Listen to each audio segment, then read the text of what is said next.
more pulse than drumbeat. At a ceremony shortly after dawn, Ukraine reminding itself and the world that after a year of war and sacrifice, it wasn't just alive, but fighting. Striding out of St. Sophia Cathedral here, where Vladimir Putin had hoped to pray after his conquest, the actor turned wartime president who's become the master of the message. І я дякую всім, хто витримав той лютий, цей рік, і хто дає Україні незламність. Слава Україні!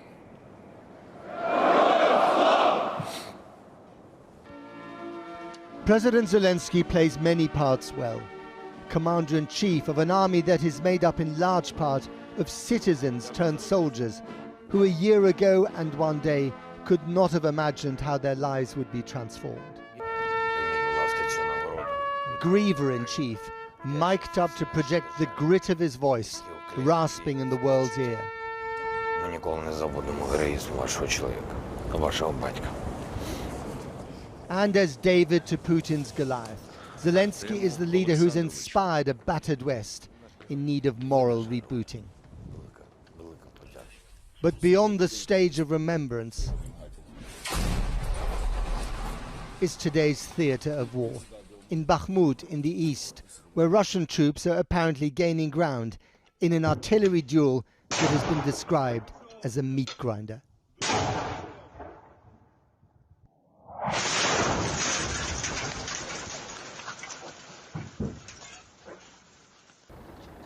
Today is also a day for cemeteries. In the shadow of Kyiv's skyline, the roll call of those who forged Ukraine's identity, stars of football or opera, now joined by the celebrities of conflict, the fallen commanders of this war. A salute to a comrade and a cup of red for the afterlife. And then there are the expanding graveyards, tucked away in remote corners where the churned up earth is home to the fallen ranks. Natalia shapes the mound where her 22-year-old son is buried with the tenderness of a grieving mother. Vitaly was studying to be a lawyer when the war began, and he volunteered to fight on the front line. Єдине я знаю, що він пишався тим, що він пішов в Азов. Саме в Азов пішов, і він цим пишався. І сказав моїй дочці, що це найкращі роки його життя. Як би це дивно не звучало. There are hundreds of graveyards like this all over Ukraine, and tens of thousands of grieving mothers. The number in Russia is thought to be twice as high, at least. But Natalia feels no sympathy for the mothers on the other side. Хай би думали головою, що вони роблять. Не люди. І я їм не пробачу цього. Ніколи, взагалі. Вони дуже багато зробили горя нашій країні. Тому не хочу їм нічого навіть говорити. Я не можу нічого такого. Вони не думають, матеріці. On the outskirts of Kyiv, the town of Bucha, where today they also remembered the civilians slaughtered in Russia's war of choice. At least 400 were killed here by Russian troops, frustrated that their lightning advance on the capital a year ago had been thwarted. They took it out on the locals, whose fatal misfortune was location. But all of it, the year-long catalogue of pain and slaughter, the countless stolen futures, in the end, it all comes down to one man who honored his fallen in Moscow yesterday, and one truth. This war is all on him.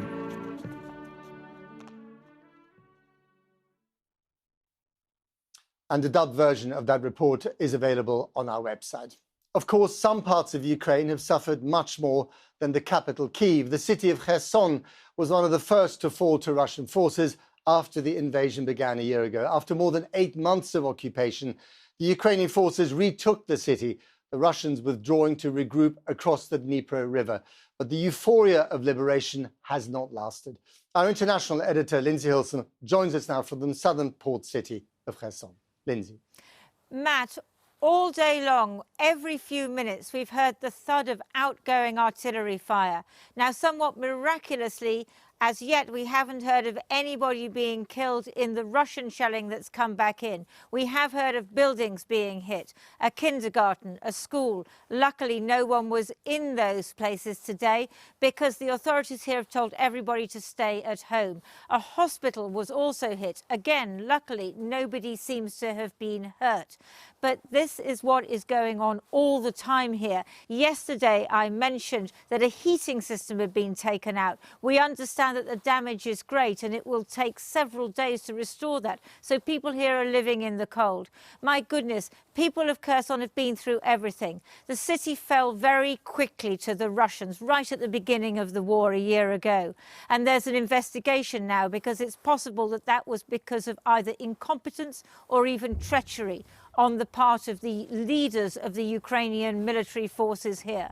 Then you had the Russian occupation, and that was terrible for people. People really suffered. Then Russia said it was going to annex this place, make it part of Russia. In November, the Russians were pushed out by Ukrainians. I was here then, just afterwards. People were celebrating. Well, no one is celebrating today because what the people of Kherson are now enduring is the terror of life on the front line. The mayor of Kherson travels everywhere by armoured car. The Russians have tried to kill her 7 times, she says, and once nearly succeeded. The streets are deserted. Most people have left Kherson because it's just too dangerous. Russian forces constantly shell the city from across the river. Today, the mayor's visiting the post office to check on donations to the local Red Cross. The main problems for today is shelling 24 hours a day, because you know the enemy is not very far from here. It is on the left bank. Why do they want to kill you? Because I'm patriotic. I'm Ukrainian personality, and I want that my people will be free and our Ukraine will be independent country. She's told people to stay at home over the anniversary for fear of even heavier shelling. Russian forces occupied Kherson at the beginning of the war and were only driven out by the Ukrainians in November. People celebrated, but the city's problems were far from over. The fact that Kherson was liberated doesn't mean that the people are free. Far from it. There's almost no one here. And that's because everyone's aware that there could be Russian drones overhead at any time, and we're well within artillery range. The horror of occupation has been replaced by the constant fear of shelling. Back in November, we filmed the Antonivska Bridge over the Dnipro River, which the Russians blew up behind them as they retreated. But this time we drive past it at speed because of the danger of shelling. We've come to see Tatiana, who we met then. She stayed throughout the occupation and heard the Russians retreat into the night. She lives in the most dangerous part of Kherson, near the river. Ми не думали, що ті нелюди, які пішли від нас, вони будуть так нас обстрілювати. Ми чекали за те, що воно піде і нам буде легше, але зараз нам ніяк не трішки не легше, і дуже тяжко нам зараз. Сьогодні вночі дуже... Tatiana wants to show me the aid distribution that she's helping organize in the community. Everything happens quickly because it's dangerous for people to gather. A group could be a target. Most of those queuing for food are elderly. Young people and those with families have left Kherson if they can. Darina and Andriy are amongst the few children who've stayed. Their house was damaged, so Tatiana has taken them into her home. It's a scene from the past, when her own children were their age doing their homework. But hers are grown up and have moved away. She's determined to remain in Kherson, but finds herself thinking about her son and daughter all the time. Мені треба лише, щоб було тихо, і мої діти вернулися додому. Більше нічого не хочу. Ох, вибачте. Це вже емоції пішли. Бо дуже страшно і дуже... І ти хочеш їх побачити, ти з ними розмовляєш кожен день, на день по 2 рази. Але тої любові, ласки, того тепла, який ти від них, ти не відтримуєш, бо вони дуже далеко. The defenders of Kherson are on target practice.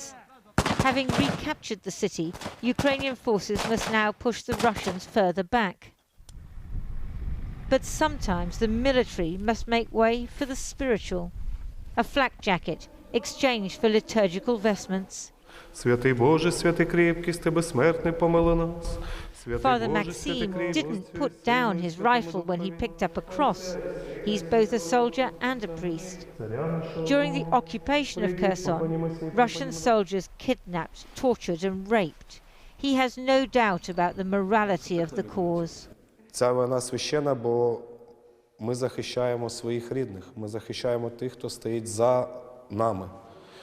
Бо як показали перші дні війни, які звірства вони творили в Бучі, в Ірпіні, які звірства вони творили навіть на наших територіях під час окупації, то, звичайно, це священна війна. How does it end? A year of war, a year of cruelty, loss and suffering has left many Ukrainians bitter, full of hatred for Russia and Russians. Якщо вони визнають свою провину, звичайно, ми їх маємо пробачити, тому що ця отрута обіди, яка внутрі, їм, росіянам, вона нічого не дасть. Але вона буде лише нас, українців, роз'їдати ізнутрі. Тому ми не маємо піддаватися, становитись такими ж, як вони, ненависними, такими ж, як вони, матюкливими.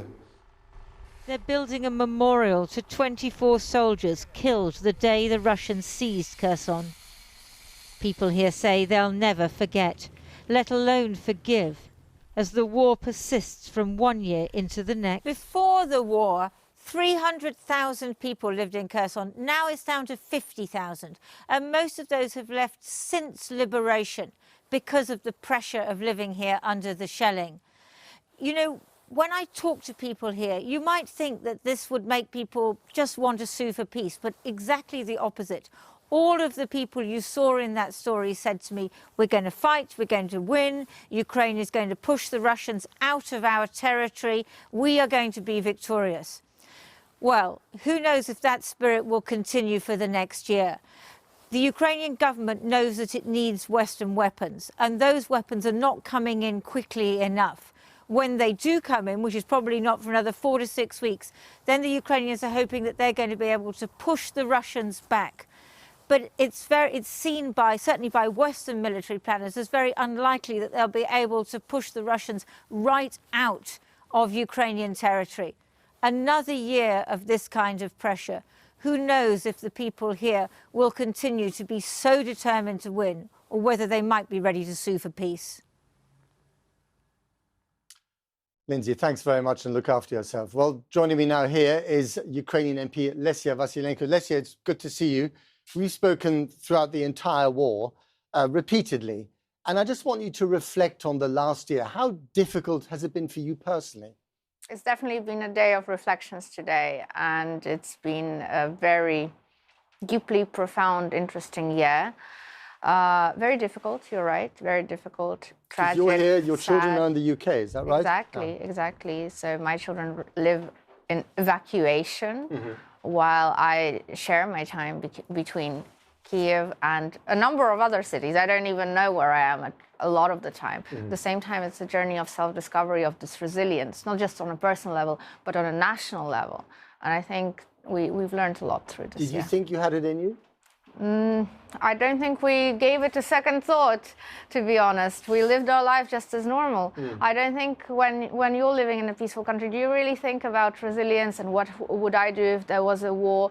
You can imagine it of sorts after you watch a movie or read a book, but it's nothing compared when you actually live these conditions, live these circumstances. Now, you're a member of parliament for an opposition party. But whenever I've spoken to you, you've supported President Zelenskyy, and you know the world has been inspired by him. What is it about him that makes him such a strong wartime leader? He stayed with his people. He said he needed arms, weapons, not taxis. And he was true to his word, and he still is true to his word. He has done massive efforts to get all of the support possible for Ukraine, and he continues on this way. And it's actually not just him, it's also the First Lady. As a couple, they are a true power couple, working for their people and working for their country. So they inspire not just abroad, but also the Ukrainians here on the ground. You've been travelling around the world, talking to world leaders and to other members of parliament in other countries to try and persuade them to do as much as they can for this country. Have you noticed a change in attitude of the West, of Europe, towards this country in the last 12 months? Well, of course, it's sort of like a roller coaster. When it first started on the 24th, Ukraine was like this tasty sweet that everybody wanted to get a bite of. Ukraine was all over the media. And then as the Kyiv region got deoccupied, as other atrocities got uncovered in Kharkiv, for example, or in the Kherson region over the summer, it was almost as if the world has turned numb to the atrocities, to the war crimes. Numb, exactly. Because there was still talk about what Ukraine was living through, but at a much lower level, at a much lower scale. But I guess it's normal. Our brain is only human. We adapt. Here in Ukraine, we adapted to living with the absolute abnormalities of war going on in the background. Now, over the last 24 hours, we've been lucky. There haven't been any air raid sirens, but normally there's 2, 3 at a time. Children need to go down to shelters, interrupting their school process. I mean, the normal everyday life gets interrupted a million times a day by these Russian attacks. Friends are losing lives on the front line. There are wounded almost in every city, in every town, in every village. There are casualties, there's destruction. But we learn to live with all of this and to live our lives. But this is abnormal. This is not normal. This should not be happening to anyone living in a civilized world of the 21st century. We have a very short attention span as human beings, and also politicians and electorates. Are you worried that even though the rhetoric of support for Ukraine is very robust, that people might just get bored, people in the West, even though it's also about their values? They might get bored and therefore the support would wane? Briefly. The attention span, yes, I think I'd have to agree with you on that, although I'm very reluctant to agree. We have no right to get bored. We have no right to stop paying attention. We've done that back in 2014, 2015. That led Russia to wage this war of attrition and then to use a moment to escalate it to absolutely unthinkable in the worst possible ways. And I mean, we have that history lesson, not from so long ago. We need to learn. Got to leave it there. Lesia Vasylenko, thank you very much indeed. Thank you. Well, Rishi Sunak joined leaders of the G7 nations today in agreeing new sanctions against those supporting the Russian war effort. But there was less harmony at the United Nations, where even an attempt to mark today's anniversary with a minute's silence was disrupted by a protest from the Russian ambassador. Jonathan Rugman reports on a day when, around the world, people marked a year of war in Ukraine. After a minute's silence in Downing Street this morning, the Prime Minister and his wife listened to Ukraine's national anthem alongside Ukrainian troops being trained in the UK.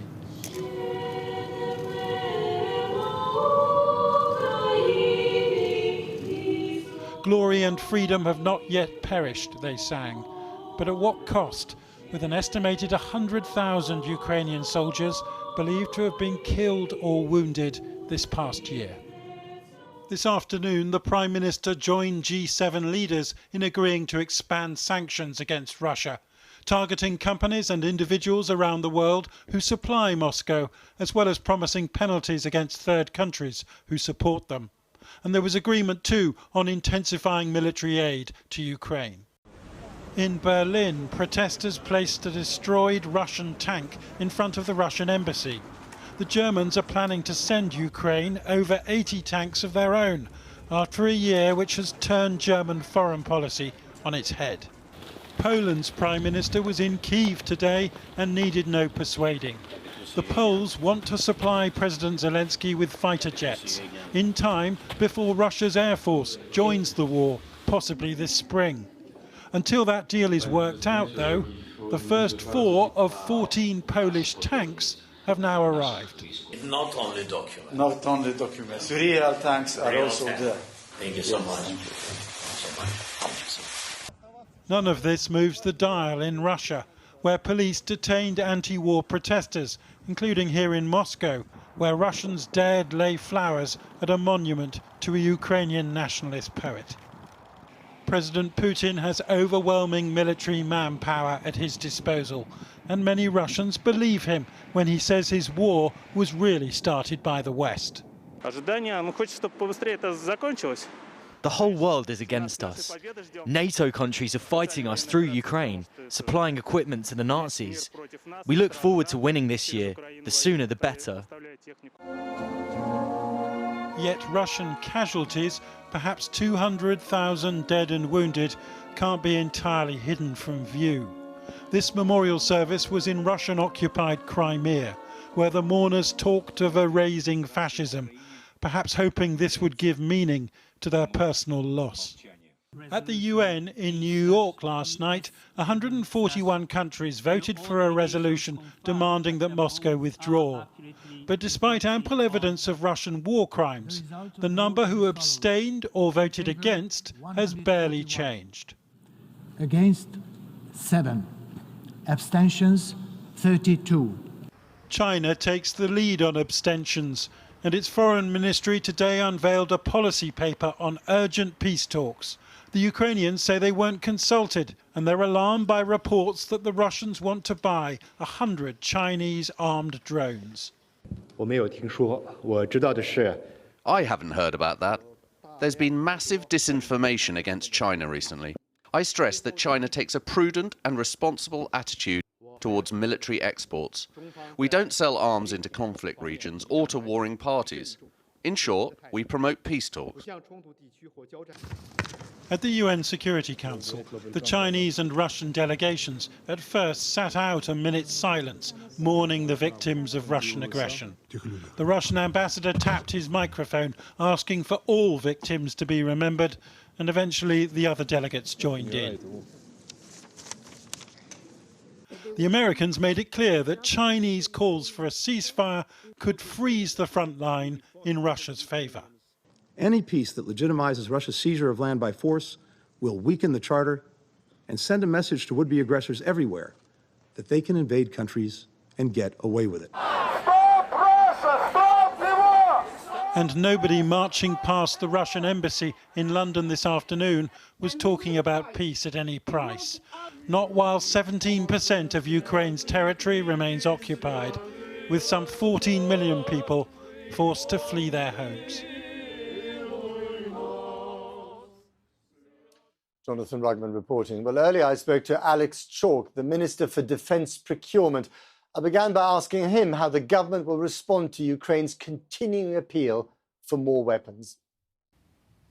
We agree, and that's why next year we will be supplying £2.3 billion worth of aid, just as we have already. And what that means in concrete terms is, on top of the 100,000 artillery rounds we've already provided, we will be providing an additional 100,000 rounds. So in addition also to the anti-tank weapons we provided, we'll be doing more of that as well. And of course, we take pride in the fact that we were the first country to offer Challenger tanks, and that in turn catalysed the international community to come forward. So look, the Secretary of State and the Prime Minister have been absolutely clear. We are there for the long haul. We are at Ukraine's side. You're going to provide another 100,000 artillery shells in the coming year. They need about 100,000 a month at the moment on the front line, especially in the east. So where's that shortfall going to come from?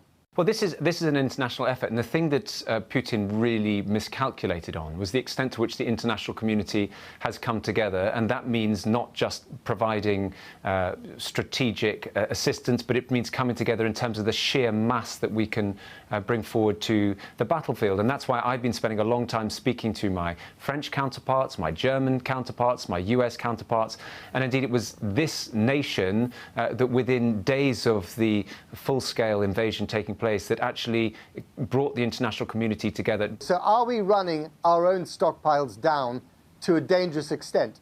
Well, there are two things I'd say. In terms of the funding for Ukraine, the Treasury has said that there's 2.3 billion over and above the existing budget, and furthermore, 560 million pounds, not just to replenish our stocks, but actually to deepen our stocks.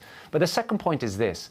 Look, we in the UK, through our integrated review, which was published in 2021, before this full-scale invasion, we were very clear then that the principal strategic and acute threat to the United Kingdom was Russia. And I think we were, sadly, with no ounce of pleasure about it, we were absolutely vindicated in that. We hold these weapons not for a rainy day. If there is a rainy day, that rainy day is now. Every weapon that we deploy to the Ukrainians helps to degrade what is the principal threat to our country. But if, heaven forfend, this conflict were to spill over onto NATO territory, if we were to have to fight in it without troops, how long could we do that for with our stockpiles depleted because we've sent so much stuff to Ukraine? NATO is stronger now than ever. Were that eventuality to come to pass, and I pause to note that Russia's ability to perpetrate that is seriously degraded with every passing day of this conflict. But were that to come to pass, the UK stands ready to play its part. We have the second largest budget in NATO. We have some very considerable capabilities. It's absolutely true we want to increase and improve and enhance those areas where we need to do that. And the Secretary of State's been very, very frank about that, commendably candid about that. But one of the things I just think is so sad about the current state of affairs is that the Russian president seems determined to send so many of his, the cream of Russian youth into this appalling situation where, for the sake of a few yards, in some cases just a few inches of ground, there is this enormous blood price that he's prepared to exact. And I just think we cannot, on an occasion like this, lose sight of the sheer human tragedy on both sides. And it is just wanton violence, which Putin would do well to call a halt to. It's in his gift, and he should do exactly that. And if we still have to do this in a year's time or in 2 years' time, as many people predict, can we afford to do so? We can, and we'll be there. Alex Chalk, thank you very much.